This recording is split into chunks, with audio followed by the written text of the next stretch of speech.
thing, I guess, as an example I can use it is venting is good, is stockpiling's not. You know, when you hold stuff in, it just starts destroying you on the inside, you know. When you release that stuff, it frees you. It kind of liberates you a bit. I started talking about that on my way up about just telling the truth about stuff and not lying, because when you lie, you gotta hold something in, and you gotta always, you know, think about not messing up about the lie or something, you know. And I did that stuff when I was younger, like when I first started my 20s, when I'd go to the casino and spend too much money, I was hiding it from everybody. Man, I didn't have no one to answer to, so it wasn't like I was doing anything really wrong, but I felt like it was wrong. So I hid it. Well, then when I started talking to my mom about it, telling her what I'd been doing, which it's okay, it's my choice. She said, "You're a grown man, it's your choice." You know. I said, "I know, but I've been hiding it, and like it was a lie or a bad thing I shouldn't talk about." And I said, "And I just want to tell you about it all, so that way I don't have that feeling in me no more." And that's because of the way my mom raised me. She raised me, well, she tried raising both me and my brother that way, but when we were younger, my mom raised us on her own pretty much.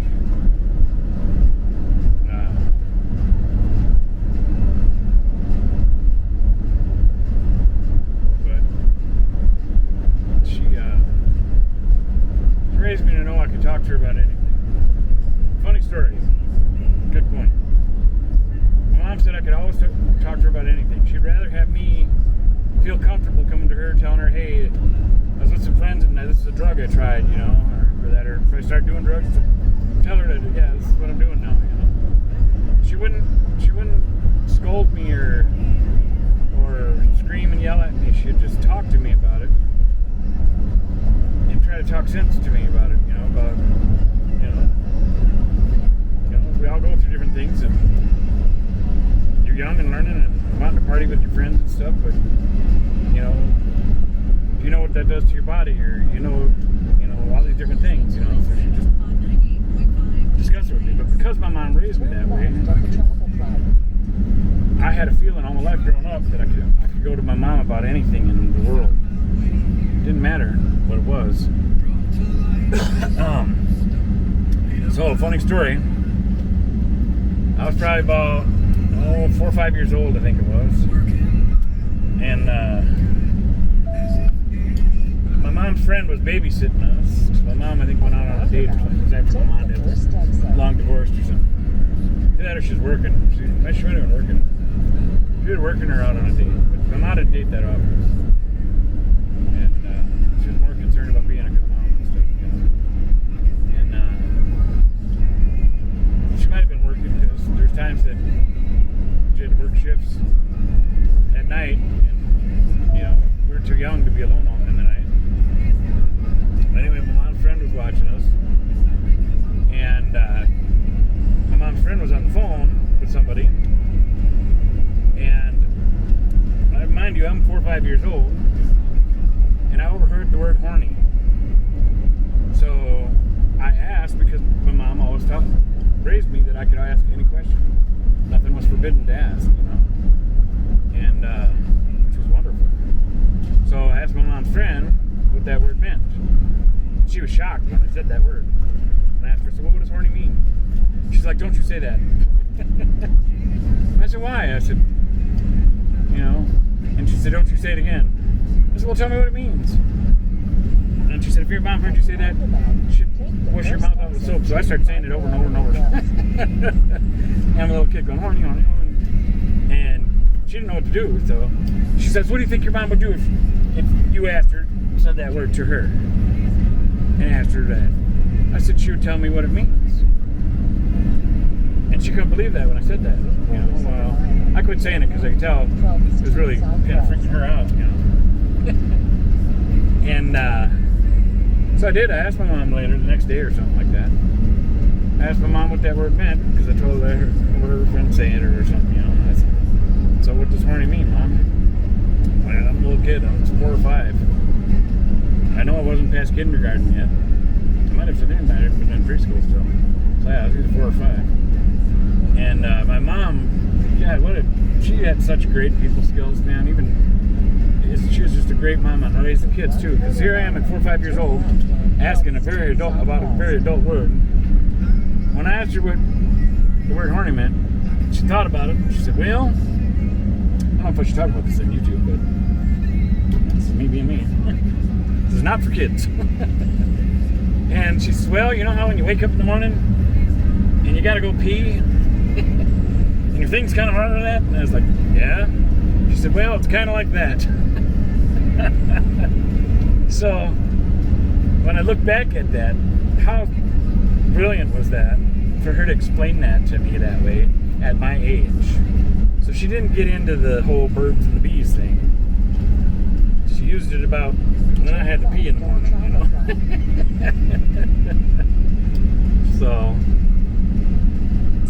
and when I look back at that, I mean, that was like brilliant for my age.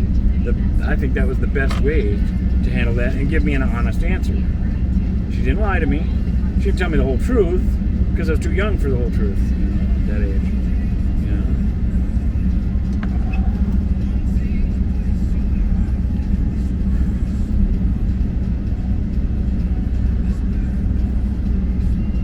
It's 8 o'clock. I know what we're gonna do. I'm gonna do a slow drive-by right in front of Holiday. Oh, dang it, Tony's on break. I can see his car over there and his lights on. Because otherwise, if he was in there, I was going to drive by really slow in front of Holiday. So he'd be on camera. But now I won't be able to do it if he's in his car.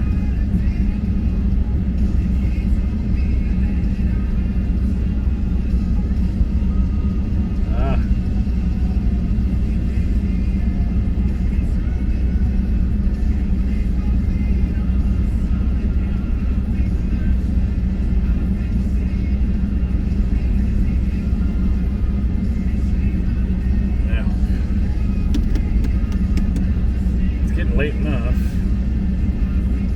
to 8:11, and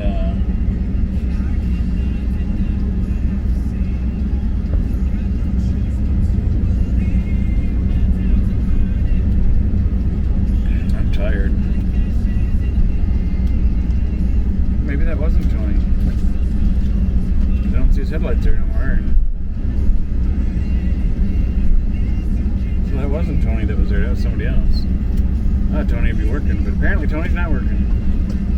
So otherwise his car would be right over there. So I'm going to drive right by the front here and you're going to see Holiday and we'll see. Then take the first left. Who's in there?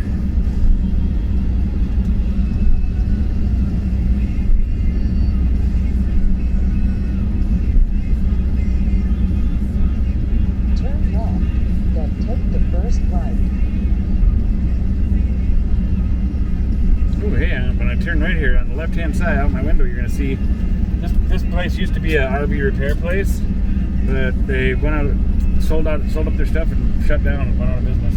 But somebody pulled in there and they're staying there right now. It's a little camper. I don't think they'll get bothered there. They're just staying there for one night. Now if people start to stay in there on a regular, then I think it would. Turn left. Then I think it might then become take the first left. Turn left. Nice little RV. It's a Class C, a bigger Class C. It's a cute setup, and he's got a little trailer to pull behind him.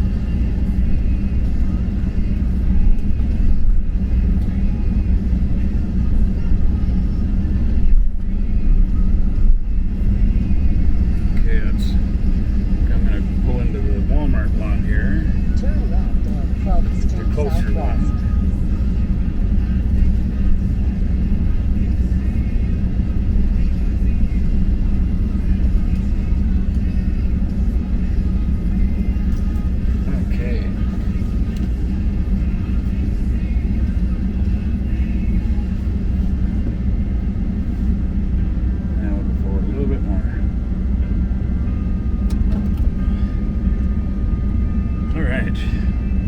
Shut that off so I ain't burning fuel. Turn off my navigator for now. Normally I run my phone for navigation to remind me of turns and stuff in case I get busy talking and not paying attention to my turn.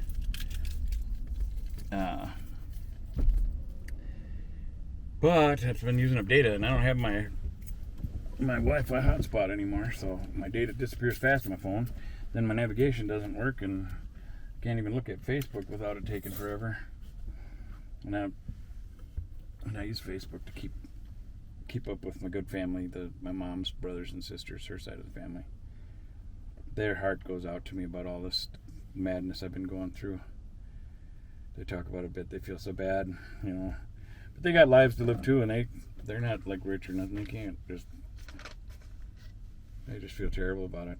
They said your mom would just be so ashamed and rolling over in her grave, and all these other statements they make. Your parents, boy, they were here, they'd be so upset, blah, blah, blah, blah. Yeah, they would. Yeah. But that's how life is, Life isn't always fair. But even all that stuff, for what I've been going through, I believe there's a reason for it, I don't like it. Believe me, I do not like it. But there's a reason for it. Maybe there's lessons in it for everybody.